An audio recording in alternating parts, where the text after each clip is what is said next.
Welcome to Man Does Tech, where I solve the problems you didn't even know you had.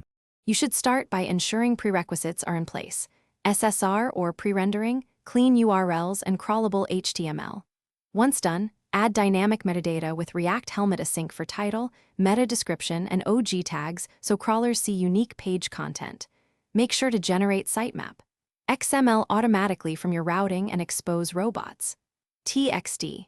You'll also set canonical tags to prevent duplicate content. These steps let search engines index meaningful HTML instead of only JavaScript shells, which improves discovery and ranking quickly.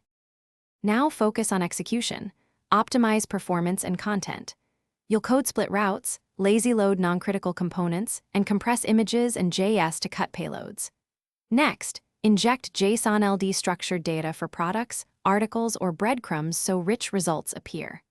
Also audit core web vitals, reduce TTFB, minimize render blocking CSS, and improve largest contentful paint with critical CSS. Once these are implemented, update internal linking and create descriptive anchor text to spread authority across pages and reinforce topical relevance. Finish by deploying with SEO-safe headers, caching, and correct status codes so crawlers see stable content.